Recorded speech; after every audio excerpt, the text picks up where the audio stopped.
नमस्कार।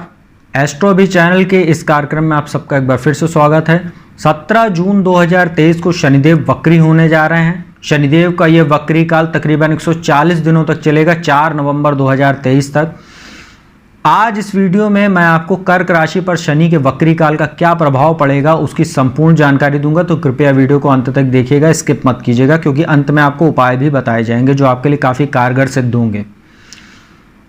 कर्क राशि की बात करें तो शनिदेव वर्तमान में आपके अष्टम भाव में गोचर कर रहे हैं, और राशि से जब शनि अष्टम होते हैं तो राशि पर ढैया लग जाती है। तो कर्क राशि वालों के ऊपर ढैया चल रही है, और ये 17 जनवरी 2023 से शुरू हो चुकी है, और ये 29 मार्च 2025 तक अनवरत जारी रहेगी। शनिदेव 17 जून को यहीं पर वक्री भी हो जाएंगे। अष्टम भाव शनि का कारक स्थान होता है, यहाँ पर शनि बैठते हैं तो आयु में वृद्धि करते हैं, परंतु समस्या ये रहेगी कि यहाँ पर वो वक्री जब हो जाएंगे तो क्या आपके लिए अच्छा और बुरा फल होगा, अब उसकी मैं आपको जानकारी देता हूँ। अष्टम भाव जीवन में होने वाली अचानक घटनाओं का घर होता है। यह तंत्र मंत्र, ज्योतिष, गुप्त विद्या, रिसर्च, खनन, माइनिंग, जमीन से जुड़े हुए जो खनिज होते हैं उससे संबंधित घर होता है। हमारे कॉमन सेंस का घर होता है, हमारी छठी इंद्रियां यहाँ से देखी जाती हैं। शनि यहाँ बैठते हैं तो आपके गुप्त ज्ञान में वृद्धि करते हैं। जैसे जो भी कर्क राशि के जातक जिनका जो पसंद, अगर उनकी इच्छा और रुचि यदि ज्योतिष, तंत्र मंत्र, गुप्त विद्या, किसी रिसर्च से जुड़ी हुई है या किसी शोध कार्य से जुड़े कर्क राशि वाले, ऐसे लोगों को यह वक्री काल भी कहीं ना कहीं फायदा देगा। साथ ही कोई अचानक धन लाभ भी आपको हो सकता है। यदि पिछले दिनों आपने कोई धन कहीं लगा के रखा था या कहीं आपका धन डूब गया था, किसी को कर्जा दे रखा था और उस समस्या में हो रही थी आपको धन वापस प्राप्ति करने में, तो यदि आप परिश्रम करें, यदि आप अपना कोशिश करें उस क्षेत्र में, तो आपको वो धन मिल सकता है। अष्टम भाव में शनि बैठे तो अपने कमर से लेकर पैर तक के हिस्से का बहुत ध्यान रखिएगा। दुर्घटना के योग बनेंगे, चोट चपेट लग सकती, गाड़ी वगैरह चलाते समय सावधानी बरतिएगा। साथ ही आपके जीवन में कुछ ऐसी अचानक घटनाएं भी इस वक्री काल में आपको देखने को मिलेंगी जो हो सकता है कुछ समस्या भी दे सकती है, परंतु वो आने वाले भविष्य के लिए लाभदायी सिद्ध होगी। यहाँ बैठे शनि की दृष्टि की बात कर लेते हैं। अब अष्टम भाव में शनि बैठे, यहाँ से तीसरी दृष्टि उनकी दशम भाव पर रहेगी जो उनकी नीच दृष्टि है, और वहां पर दशम भाव में बृहस्पति राहु का चांडाल दोष भी बना हुआ है। अब अष्टम में शनि बैठे और नीच दृष्टि से चांडाल दोष पर उनकी दृष्टि है, तो कार्य व्यापार में आपको जबरदस्त उतार चढ़ाव देखने को मिलेगा। अनचाहा स्थानांतरण, यदि आपने बहुत दिनों से पदोन्नति के अवसर की उम्मीद लगा के रखी तो उसमें बाधा उत्पन्न होगी। उच्चाधिकारियों से और आपके सहयोगी जो कार्यस्थल पर हैं उनके साथ आपके मनमुटाव हो सकते हैं। आपके खिलाफ कार्यस्थल पर षड्यंत्र हो सकता है। साथ ही आपके पद प्रतिष्ठा को धूमिल करने का भी कोई आपका शत्रु कार्य कर सकता है, जिससे आपको बेहद सतर्क और सचेत रहने की आवश्यकता रहेगी।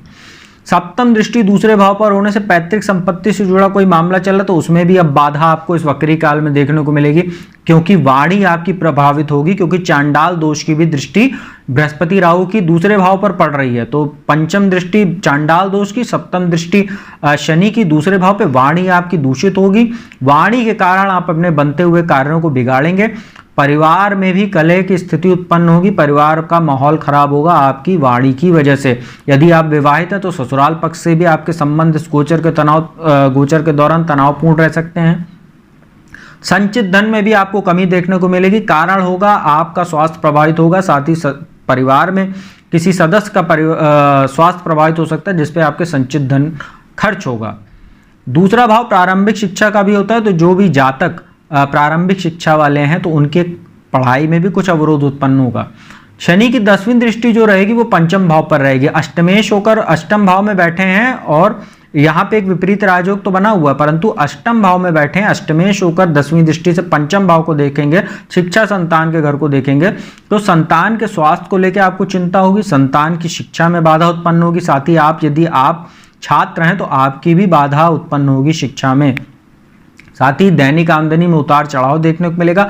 बुद्धि आपकी इस गोचर के दौरान भ्रमित रहेगी, महत्वपूर्ण निर्णय लेने में आपको समस्याएं आएंगी।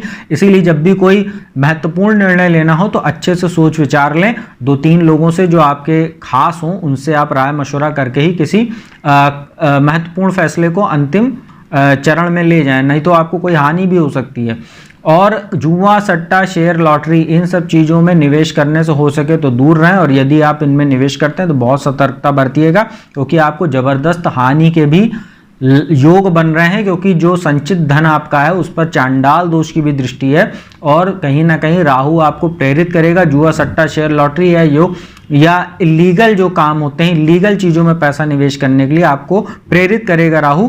और शनि की जो वक्री दृष्टि पड़ेगी पंचम भाव पर, ये दोनों स्थिति आपके लिए संचित धन में भी कमी करेगी और आपका धन डुबाएगी, साथ ही आपको किसी पचड़े या वाद विवाद में भी ये फंसा देगी।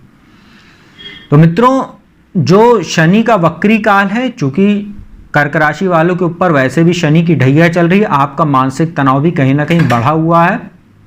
तो आप इस गोचर के दौरान हो सके किसी भी प्रकार के इलीगल काम से, अनैतिक कार्यों से बचिए।